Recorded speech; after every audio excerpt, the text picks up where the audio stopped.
है this video. तो ये जो स्टोरी है वो सुष्मिता की नहीं है बल्कि सुष्मिता की मॉम की है। उनका नाम एनोनिमस है, तो लेट्स जस्ट नेम हर किरण।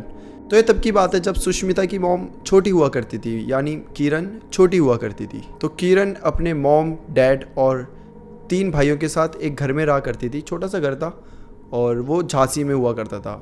उस जैसे 3 और छोटे छोटे घर उसके मतलब किरण के घर के पास थे, और उसके पास था एक बड़ी सी हवेली जिनके ही वो छोटे छोटे घर हुआ करते थे। सो एज अ किराएदार किरण और बाकी 2 फैमिली उन 3 घरों में रह रही होती है, और जो मकान मालिक होते हैं वो हवेली में रह रहे होते हैं। कुछ स्ट्रक्चर मैं बता देता हूँ। एक मेन गेट होता है जो कि जब खुलता है तो एंटर करते ही एक बड़ा सा पेड़ आता है बरगद का।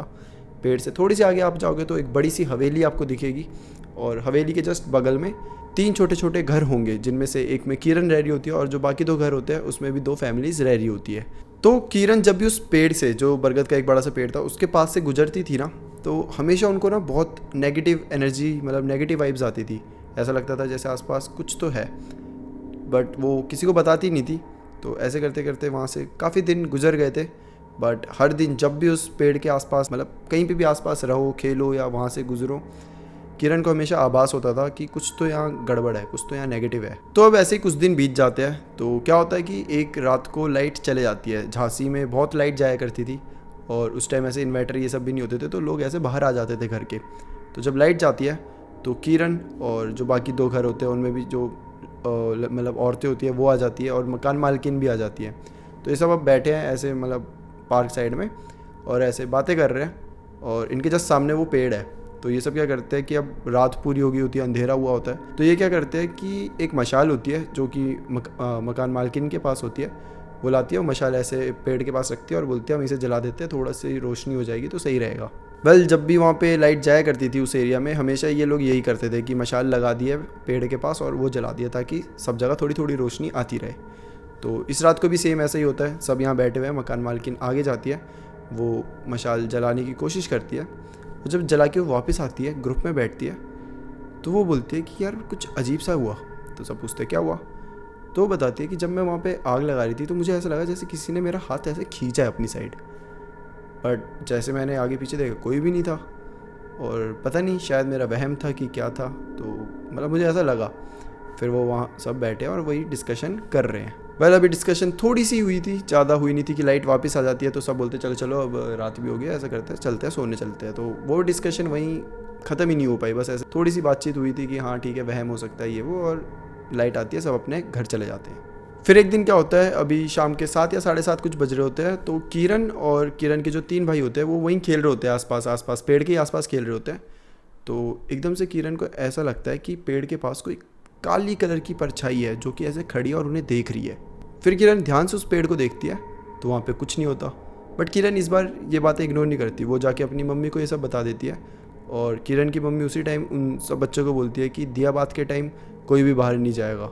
दिया बात का टाइम ये एक बंगाली वर्ड है, जब वो टाइम आता है जब ना तो पूरा अंधेरा हुआ होता है ना पूरा उजाला हुआ होता है, तो ये उस उजाला और अंधेरे के बीच का एक टाइम होता है, तो इसको दिया बाती टाइम बोलते हैं। किरण बंगाली है, तो किरण की मॉम ने वही वर्ड यूज़ किया था और अपने बच्चों को बताया था कि दिया बात के टाइम कोई भी बाहर उस पेड़ के पास नहीं जाएगा, और अगर बाद में भी जाओगे तो अकेले कोई नहीं जाएगा, चारों साथ ही जाना। और उसी दिन रात को फिर से लाइट चली जाती है। गर्मी का टाइम था, तो जो किरण के डैड होते हैं वो डिसाइड करते हैं कि हम छत में जाकर सो जाते हैं, ठीक है। तो अब सब बोलते हैं ठीक है ऐसा कर लेते हैं। अब छत में जाते हैं तो छत ना ऐसे 2 इसमें बटी होती है, थोड़ी सी बीच में हल्की सी, मतलब 2 पत्तियों में बटी होती है। तो एक इधर किरण के डैड, किरण के 3 भाई सो रहे होते हैं, और इस साइड किरण और उसकी मॉम सो रहे होते हैं। तो अब रात के 11:30 कुछ बज जाते हैं, ये सब बातें उस टाइम कर रहे होते हैं, और फिर 11:30 बजे इन सबको नींद आ जाती है। तो सब सो रहे होते हैं। सोते सोते थोड़ा ही टाइम हुआ होगा, अभी किरण की नींद अभी पक्की भी नहीं हुई है, मतलब हल्की हल्की उसे नींद है। जो एक टाइम होता है ना जब पूरे तुम एकदम नींद में नहीं होते, बट हाँ तुम्हें थोड़ी थोड़ी आ रही होती है, वो टाइम होता है कि किरण को सुनाई देता है कि कुछ तो ऐसे ऊपर चढ़ा है, जैसे कि वो छत में है, तो ऐसा लग रहा है कि बाहर से कुछ चढ़ रहा है ऊपर और उनकी छत में आ रहा है। तो किरण ऐसे सुन रही है, किरण को समझ नहीं आ रहा है कि ये कैसी आवाज़ है, किसी के ऐसे चढ़ने की, घसीटने की, ऐसी कुछ अजीब सी आवाज़ आ रही थी। किरण की जैसे ही आँख खुलती है, किरण एकदम से देखती है कि उसके जस्ट मुंह के सामने एक काली कलर की परछाई है जो कि उसका गला दबा रही है। ये जैसे किरण देखती है, किरण बहुत ज़्यादा डर जाती है और इससे पहले किरण रिएक्ट कर पाए उसको फील होता है कि उसका गला कोई तो दबा रहा है बहुत ज़ोर से। किरण बहुत हिलने की कोशिश कर रही है, वो अपने मॉम डैड सबको जगाना चाहती है बट वो हिल ही नहीं पा रही, वो रिएक्ट ही नहीं कर पा रही। वेल कैसे करके किरण अपनी आंख बंद करती है और वो बस मंत्र बोलने लग जाती है और जैसे वो मंत्र बोलने लग जाती है उसे थोड़ा सा फील होता है जैसे कि उसका गला जिसने पकड़ा हल्का सा ढीला हुआ है। तो आंखें ही बंद करके वो ऐसे ऐसे हाथ हिला रही है और अपने डैड को उठाने की कोशिश कर रही है। 1-2 बार 3-4 बार जैसे वो डैड को ऐसे बार बार मार रही है, डैड उठ जाते हैं और एकदम से बोलते हैं क्या हुआ तेरे को। जैसे ही वो आंख खुलती है अब किरण देखती है कि उसके चेस्ट में कोई नहीं बैठा हुआ है, कुछ भी नहीं है वहाँ, सब चला गया है। और किरण जैसे ही उठती है वो रोने लग जाती है और वो बोलती है चलो चलो नीचे चलो। तो किरण के डैड पूछते हैं कि नीचे क्यों जाना है, अभी तो गर्मी हो रही है, लाइट भी नहीं आई, तुम्हें एकदम से नीचे क्यों जाना है, क्या हुआ। तो किरण बोलती है मैं आपको सब बताऊंगी, नीचे चलो। तो सारी फैमिली नीचे जाती है। जैसे नीचे जाती है किरण रोते रोते पूरा बताती है कि मैंने जब आँख खोली तो मुझे कोई दिखा था जो मेरे चेस्ट में बैठा हुआ था, मेरा गला दबा रहा था ऐसा ऐसा। तो किरण के डैड बोलते हैं अच्छा ठीक है, एक काम करो तुम यहीं सो जाओ और मैं तुम्हारी मतलब देखभाल करता हूँ कि मैं नहीं सोऊंगा और मैं तुम चिंता मत करो, कोई नहीं आएगा, ठीक है, मैं हूँ अब साथ में। तो किरण फिर वहाँ सो जाती है और किरण के डैड पूरी फैमिली के पास ही थे और किरण के डैड उस दिन पूरा ऐसे सबको मतलब दिलासा दे रहे होते हैं, सब डर गए होते हैं कि मैं हूँ, चिंता मत करो, तुम आराम से सो जाओ, मैं जगह हूँ ना, कोई नहीं आएगा। तो ऐसे करके वो रात निकलती है। जैसे ही सुबह होती है किरण के डैड मकान मालिक के पास जाते हैं और उनको ये पूरा किस्सा बताते हैं और पूछते हैं कि यहाँ आसपास कुछ है क्या, ऐसा भूत परछाई ऐसा कुछ। जैसे ही वो ये पूछते हैं मकान मालिक इंस्टेंटली मना कर देते हैं कि नहीं नहीं यहाँ पे ऐसा कुछ भी नहीं है, ये वहम होगा, हो सकता है कुछ सपना हो, कुछ और दिख गया हो या फिर कुछ भी हो, बट ऐसा भूत प्रेत यहाँ पे कुछ भी नहीं है, तो आप ऐसा मत सोचें और चिंता मत करें, सब बढ़िया है यहाँ पर। वेल जब मकान मालिक ये बोलता है तो किरण के डैड बोलते हैं ठीक है, अगर आप बोल रहे हो कि यहाँ कुछ नहीं है तो हम मान लेते हैं यहाँ कुछ नहीं है, शायद वहम ही होगा, कोई बात नहीं। और ये बातें करके किरण के डैड वापस घर आ जाते हैं। इस इंसिडेंट के बाद 1 हफ्ता बीत जाता है और कुछ नहीं होता, सब कुछ नॉर्मल चल रहा है, सब कुछ बढ़िया चल रहा होता है। कि एक दिन क्या होता है कि किरण और जो मकान मालिक की बेटी होती है, दोनों सेम एज की होती है, तो वो आराम से वहाँ खेल रही होती है वहीं पेड़ के पास। मतलब पेड़ के एकदम पास नहीं, दूर ही होता है, बट पेड़ भी ज़्यादा दूर नहीं होता, दिख रहा होता है, जहाँ वो खेल रही होती है वहाँ से क्लियरली दिख रहा होता है। तो अब 5:30 कुछ बज गए हैं, किरण थक चुकी है तो वो वापस घर आ जाती है, बट जो मकान मालिक की बेटी है वो अभी भी वहीं खेल रही है। अब 6:30 या 7 बज जाते हैं, किरण अपने बेड में बैठ के पढ़ाई कर रही होती है। किरण के बेड से जो विंडो होती है उससे वो पेड़ क्लियरली दिख रहा होता है।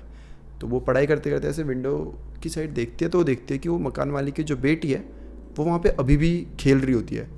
वेल वो उसे देखती है तो वो मकान मालिक की बेटी ऐसे मुड़ के किरण को वापस देखती है और उसको इशारा करती है कि ऐसे करके कि नीचे आओ खेलेंगे। वेल जैसे वो इशारा करती है तो किरण क्या करती है, अपनी मम्मी के पास जाती है और पूछती है कि मम्मी वो बुला रही है मेरी दोस्त, तो जाऊँ क्या मैं भी खेलने साथ में। वेल किरण की मम्मी मना कर देती है क्योंकि उस टाइम दिया बाती का टाइम हो रहा होता है, तो बोलती है नहीं अभी नहीं जाना और बैठी रहो आराम से। तो इसलिए किरण नहीं जा पाती। और जब अगला दिन होता है तो किरण के घर पे एक न्यूज़ आती है, एक बात उन्हें पता चलती है जिससे उनका सबका मतलब होश उड़ जाता है। उन्हें पता चलता है कि जो मकान मालिक है उसकी बेटी बीमार हो गई है अचानक से ही और वो खून की उल्टियाँ कर रही है। सब देखने जाते हैं, सबको चिंता होती है, तो जब जाते हैं देखने तो वो ना देखते हैं कि वो जो बेटी है उनकी वो बड़ी अजीब बिहेव कर रही है। एकदम अच्छे से बातें करते करते एकदम से कुछ भी उठा के फेंक देगी, किसी का भी हाथ पकड़ के ऐसे मोड़ देगी और अजीब तरीके से हंसने लग जाएगी। और जो हंसने की आवाज़ होगी ना वो भी जो मकान मालकिन की बेटी है उनकी नहीं होती, वो किसी और ही लेडी की आवाज़ होती है जो कि बड़ी भारी सी होती है और अजीब सी होती है। और जैसे जैसे दिन बीतने लगे वो किरण की दोस्त ने खाना भी कम कर दिया था, उस लड़की ने सब कुछ मतलब बात करना बंद कर दिया, खाना पीना बंद कर दिया और रात को खुद ही उठ के वो बाहर ऐसे घूमने लग जाती थी। अब यहाँ पे सब लोग डर चुके थे, सबको पता चल चुका था कि ये कुछ तो बहुत अजीब सी बात है। और अब क्या होता है, रात होती है तो जो मकान मालिक की बेटी होती है वो उठ के ना अजीब कुछ बोलने लग जाती है एकदम से ही।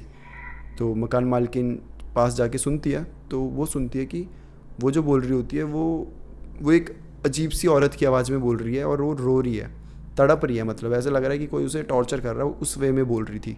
और ये सब देख के उस लड़की के पेरेंट्स बहुत ज़्यादा डर जाते हैं। अगले दिन वो सबको बता देते हैं कि ये सब हो रहा है, बताओ क्या किया जाए। और तब सबको कंफर्म हो गया था कि इस एरिया में कुछ तो बहुत अजीब सी चीज़ें हैं जो कि धीरे धीरे स्ट्रॉन्ग होती जा रही है।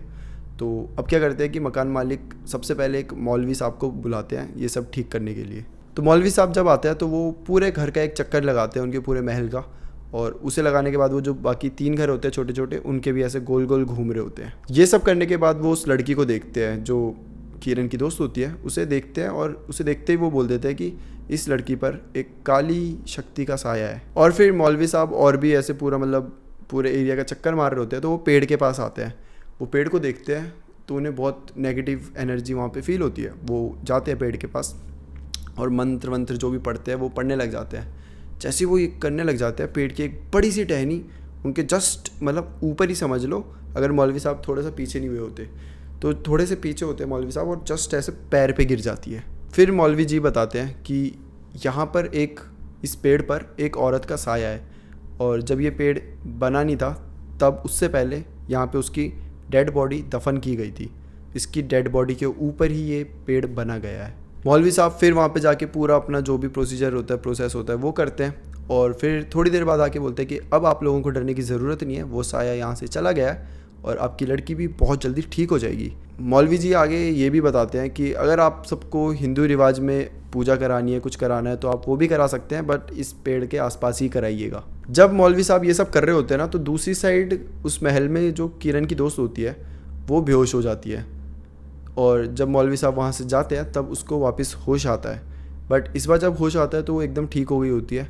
सबको दिख रहा होता है कि अब वो लड़की धीरे धीरे हील कर रही है। फिर किरण का बताना है कि वो कई साल तक वहाँ पर रही, बट मतलब मौलवी जी के बाद ऐसा कुछ भी नहीं हुआ। मौलवी जी वहाँ जो भी करके गए थे उसने वो सब वहाँ पे ठीक कर दिया था। कई साल वहाँ रहने के बाद किरण भी अब घर चेंज कर देती है अपना, कहीं और शिफ्ट हो जाती है, बट आज तक किरण को ऐसी कोई खबर नहीं आई है उस जगह से। मतलब कांटेक्ट में है वो सब अभी भी, और अभी तक वो सब सही चल रहा है। वेल, आप सबको पता होगा कि जिसने ये स्टोरी सुनाई है सुष्मिता, किरण उसकी मॉम थी।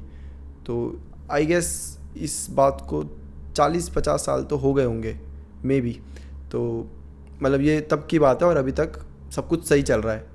तो ये थी आज की स्टोरी, जहाँ पर एक पेड़ के नीचे, मतलब ऐसी चीज़ें पेड़ के नीचे बहुत पाई जाती है। इवन जब अभी मैं मुक्तेश्वर गया था कुछ दिन पहले, तो वहाँ पे भी एक ऐसा पेड़ था जो कि मतलब काफ़ी नेगेटिव वाइब दे रहा था। ऑल तो हमने लोकल्स से ज़्यादा पूछा नहीं था, बट हाँ, ऐसे पेड़ जो बड़े से पेड़ होते हैं ना, जो एकदम सुनसान जगह में होते हैं, ऐसी जगह या तो कोई नदी बह रही हो, नदी भी नहीं होती, पानी जैसे कहीं ठहरा हो, बह भी नहीं रहा हो, गांव में ना बॉडी बोलते हैं ऐसी चीज़ों को।